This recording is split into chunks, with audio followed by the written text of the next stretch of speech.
Nama saya Leona Suryadi Sultan dengan NPM 2041256, kelas 2 GAML.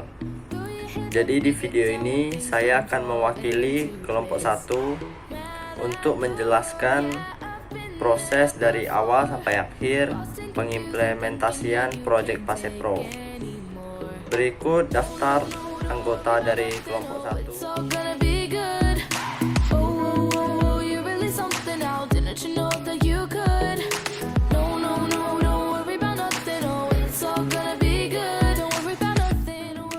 Pada tanggal 26 Januari 2021, kami melakukan pembagian tugas untuk melaksanakan kegiatan implementasi Pasepro dengan tema inklusivitas pajak.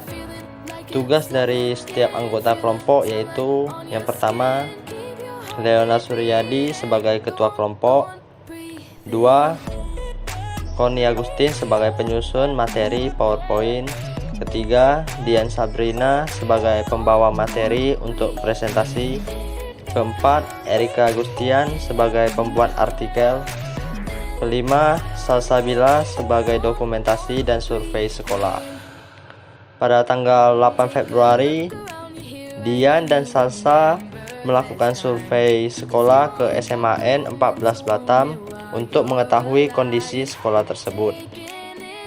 Dan pada tanggal 9 Februari, kami mengajukan surat izin untuk mengadakan webinar di sekolah tersebut kepada WIB.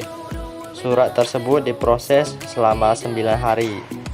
Tanggal 18 Februari, surat izin keluar dari WIB. Dengan hari yang sama, saat surat tersebut keluar, kami langsung bergegas ke sekolah SMAN 14 Batam untuk menyerahkan surat izin tersebut kepada wakil kepala sekolah.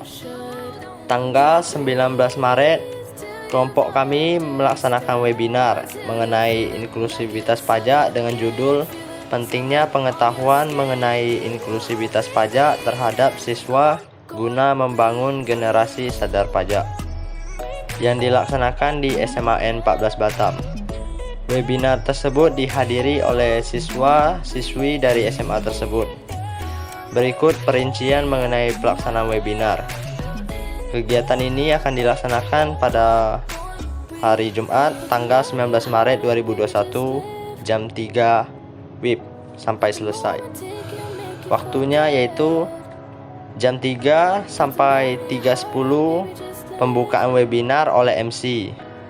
3.10 sampai 3.25 pemaparan materi oleh pembicara, 3.25 sampai 3.35 tanya jawab MC, 3.35 sampai 3.40 yaitu dokumentasi, dan 3.40 penutup.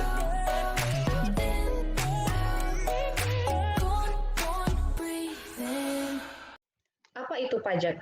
Pasti kalian sudah tahu dong pajak itu apa, karena itu sudah kata-kata yang tidak asing lagi di kehidupan kita.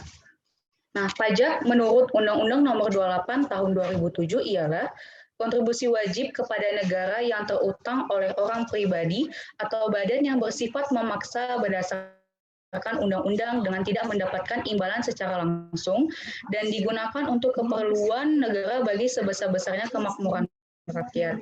Nah, dari undang-undang ini tuh ada beberapa poin penting. Yang pertama itu poin kontribusi wajib. Mengapa sih pajak harus dijadikan sebagai kontribusi wajib? Pasti kita bertanya-tanya dong.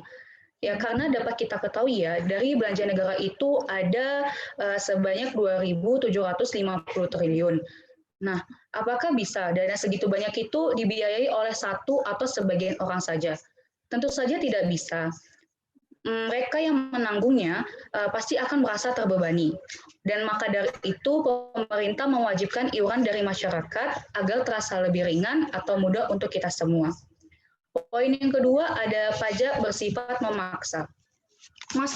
Maksud dari pajak bersifat memaksa ialah seseorang yang sudah memenuhi syarat subjektif maupun objektif, yang mana subjektif itu ialah persyaratan yang sesuai dengan ketentuan mengenai subjek pajak dalam Undang-Undang Pajak Penghasilan tahun 1984 dan perubahannya, sedangkan syarat objektif adalah persyaratan bagi subjek pajak yang menerima atau memperoleh penghasilan, atau juga diwajibkan untuk melakukan pemotongan atau pemungutan sesuai dengan ketentuan Undang-Undang Pajak Penghasilan tahun 1984 dan perubahannya.